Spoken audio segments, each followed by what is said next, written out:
মা আপনি ফোন করে বললেন যে অফিস যাওয়ার সময় আপনার সাথে যেন দেখা করে যাই। আরে বৌমা তুমি এসেছো, এসো এসো। মা প্রণাম নেবে। আরে থাক থাক মা। হ্যাঁ মা, কতদিন তোমার সাথে দেখা হয়, তাই তোমার জন্য মনটা বড্ড ছটফট করছিল। এই জন্য বললাম যে অফিস যাওয়ার সময় একবার দেখা করে যাই। হ্যাঁ আমিও অনেকদিন ধরে ভাবছিলাম যে আপনার সাথে দেখা করে যাব।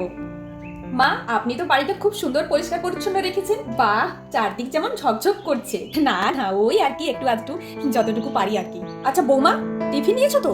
না না মা, আমি টিফিন টিফিন কিছু নিয়ে যাব না, কিছু খেয়ে নেব। সে কি, টিফিন না নিয়ে চলে যাচ্ছো?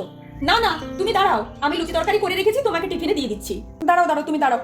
সত্যি আমার কপালটা খুব ভালো, তাই এরকম একজন হবু শাশুড়ি পেয়েছি। আমার কপালটাই খারাপ যে এরকম একজন শাশুড়ি পেয়েছি। বরাবরের জন্য বাপের বাড়ি চলে যাও না, তাহলে আমার ঘর রাস্তা একটু শান্তি মতো করেছি। ঘরে চুল আসবে না, গোটা ঘর চুল পড়ে। ঠিক আছে মা, আমি আজকে গিয়ে বল কাট করে নেব। মাছ টিফিনে কি আছে, আমার অফিসে দেরি হয়ে যাচ্ছে।